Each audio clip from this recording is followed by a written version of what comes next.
Hello, welcome to Santa Cruz. My name is German, and this is my home. You're probably thinking of Santa Cruz, California, but we're actually in a whole different continent. We are in South America. Santa Cruz de la Sierra is the largest city in Bolivia. Bolivia is a country in the middle of South America. Bolivia is geographically very different from the United States. The western part of my country is part of the Andes mountain range. The Andes are the tallest mountains in all of the Americas, about 2.5 times as tall as the Rockies. The ancestors of many modern Bolivians, the Incas, somehow managed to build a huge empire in this incredibly difficult terrain. They created terraced fields, irrigation canals for their crops, roads and houses from stones. As we move farther east in Bolivia, it becomes flat and increasingly more tropical. Here, in the flatlands, we have ranches, farms, rivers, and even oil and natural gas reserves. The most eastern part of the country is what we call the Selva Tropical, or tropical forests. I invited you here today to show you that even though there are differences, there are also many connections that bring our two worlds, Bolivia and the United States, together. Our shopping list.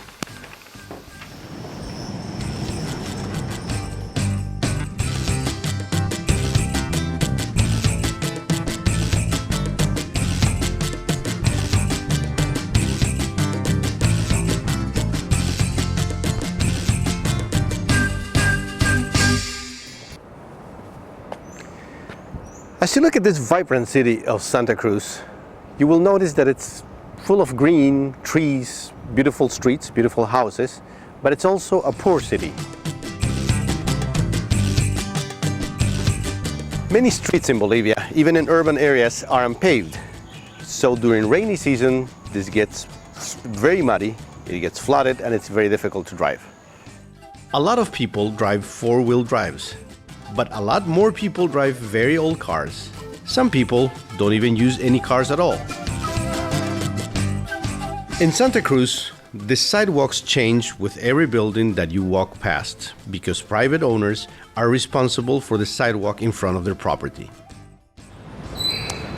This is our city's cathedral, the St. Lawrence Basilica, and this is the main square of Santa Cruz, the 24th of September Plaza.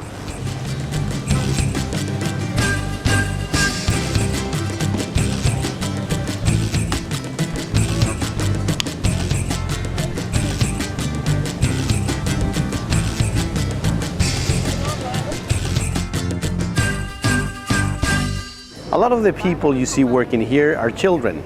Many Bolivian families need the extra income provided by their younger members. The shine that I just got cost me 2 Bolivianos, which is about 25 cents.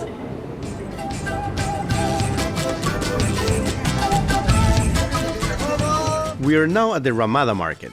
We have grocery stores, but we Bolivians do a lot of our shopping at outdoor markets. You can find a lot of merchandise here. Today, I'm planning to make a frozen drink called licuado. So I'm going to need some sugar, milk, and some fresh fruit.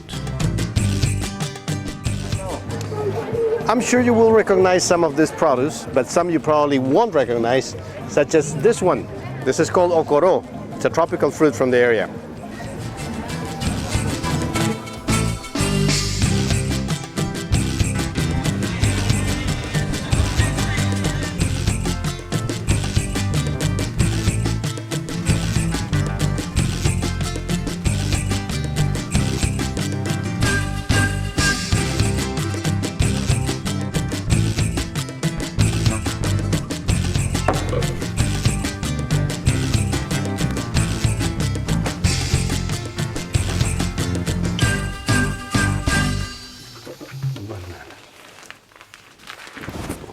All of the groceries that I bought today cost 52 Bolivianos.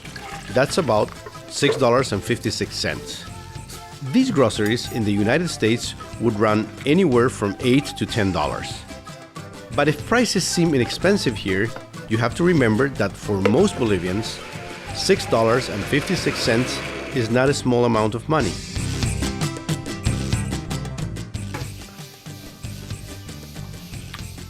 This is delicious.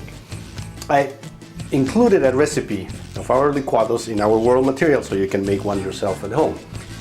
Before we go, however, I would like to point out a few things. The average family in Bolivia earns the equivalent of about $1,000 per year. The average family in the United States earns about $44,000 per year.